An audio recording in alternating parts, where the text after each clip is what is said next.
Yeah, absolutely. So you're absolutely right. We say connection, and what does connection mean? And sometimes that can just seem too philosophical. So that's what Dr. Chinwei and I really wanted to do with Scene is we wanted to make connection simple and understand that sometimes we look at these simple connection tools and we almost discard them as, well, they're not complex enough, or it can't be that simple. But it really is that simple. Like the brain responds in predictable ways with connection, with empathy. And so how do we make that practical? Well, one of the first things we talk about is just the importance of showing up. Like, again, that seems like it's almost too simple to matter, but actually showing up is probably 50% of the work. We live in a very digital culture now, right? So we communicate a lot in mediums like this. And whereas, this is a good medium where at least we can see facial expressions, we can hear a little bit of tone of voice, we're still missing core elements of connection. And our brains don't respond to empathy the same way digitally as we do face to face. And the reason why is because if we're talking on the phone or we're reading a text message, we can't feel the empathy. We don't see the facial expressions. We don't always hear the tone of voice, and we certainly don't feel appropriate physical touch. All of that communicates to the brain that somebody cares about me. So we can't really have that kind of power of that empathy of influencing the brain towards healing without physical presence. So showing up is really important. We intuitively, by the way, know this as parents, don't we? I mean, think about it. Like if we've ever had a best friend or somebody that we really care about go through crisis, what do we typically do? Even if they live in another state, we get on the plane and we just simply show up, right? I think about early on when I was a youth pastor, I was probably like 23. It was in the first couple of years that I was a youth pastor.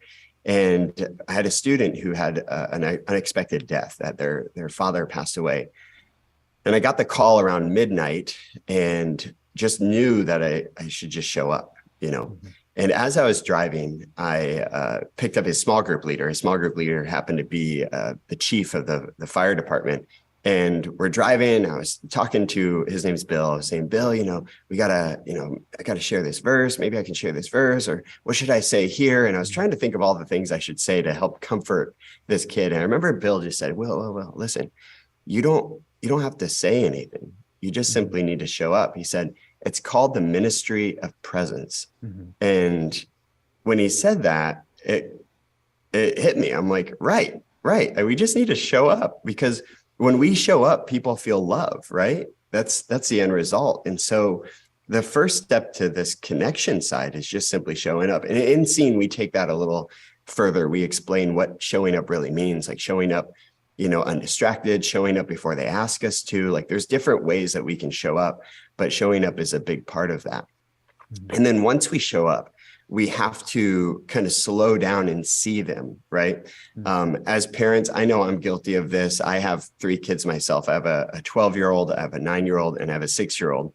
And sometimes, we're moving 100 miles per hour. We're trying to maybe finish an email. We're trying to get dinner started and get them out the door for some type of activity. And sometimes our lives just get so busy that when our kids try to talk to us or connect with us, sometimes we just miss the emotion. We miss what's really happening.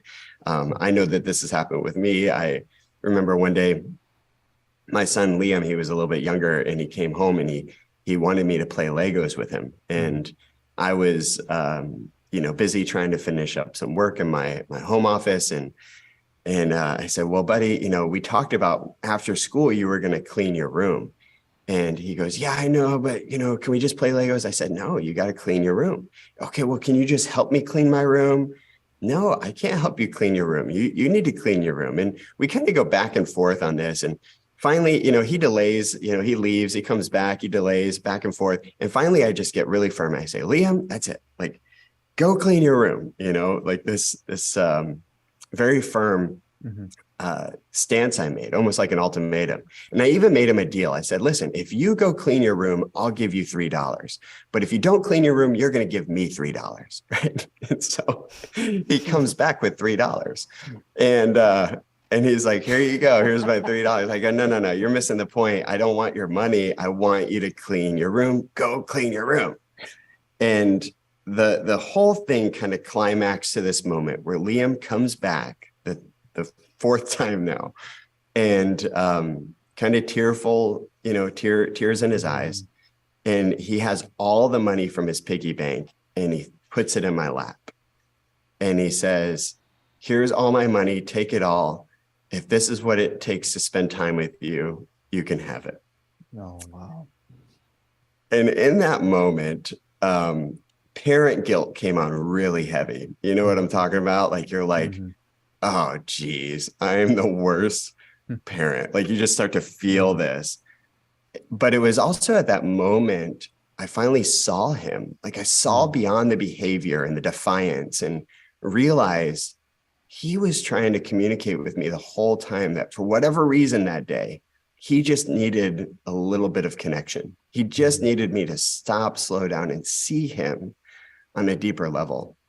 And so with 1,000 pennies in my lap, I stopped what I was doing. I got down, at his level, on my knees and looked him in the eye. And I said, buddy, I'm really sorry. I wasn't seeing you. I said, I can see now that you just need some connection. You need some time to connect and talk. And I'm sorry I missed that. And I gave him a hug and we talked a little bit. And at the end of that connection, like, I went and helped him a little bit with his room, and he still cleaned his room. Like, we got to the principle of, we got to take responsibility and blah, blah, blah. But it was easier for him because he got what he needed first. He needed emotional connection. He needed to be seen. And it turns out, like, he had a pretty rough day at school, and there was a lot more to it than just quote unquote defiance. And so when we show up and we just see a teenager or a kid who's just having a behavioral issue, sometimes we have to pause and say, hey, what's beyond the behavior? Like, what's the emotion that's happening here? And go back to the brain illustration. If we have a right brain activated child where they're just right brain energy is really, really high, and we try to meet them with just left brain logic or left brain principles, what tends to happen? We kind of fly by them, right? We miss them.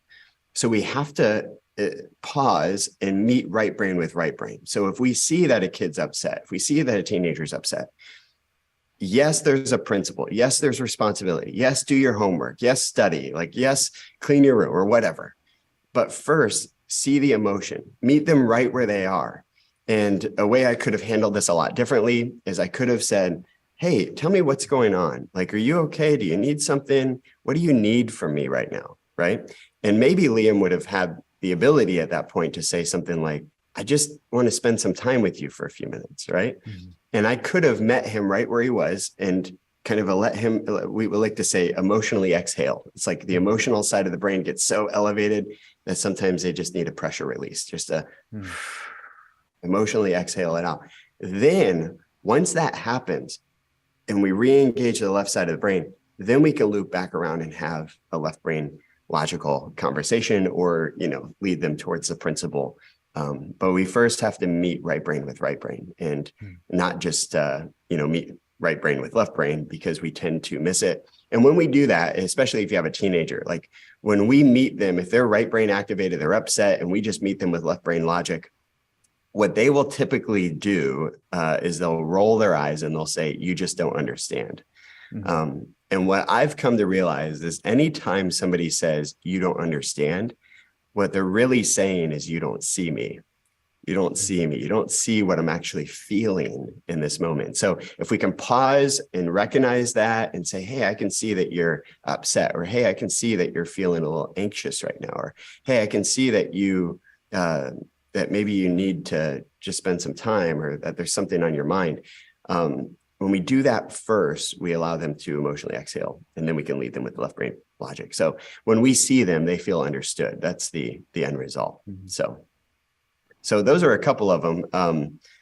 With all of that, there's a few more tools that come into connection. Like, with seeing, we talk about, just listening. So you can't just show up and see them. You have to also, listen. And we talk about some active listening skills there.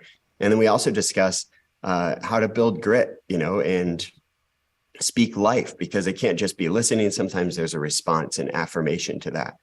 And, with the building grit section, I think that's a portion that a lot of parents connect with, especially grandparents, by the way, because usually when I'm talking to a grandparent, I say, and then we have to help them to build grit. Usually, that's all the grandparents are like, yeah, that's right. Like, amen, and, and it's true. We do want gritty kids. Like we want resilient kids. So it's not all about feelings and, just connecting with the emotion and just leaving it there. It's helping lead them to having the grit when they're experiencing negative challenges that they can overcome those. But that has to be in the context and the wraparound of connection.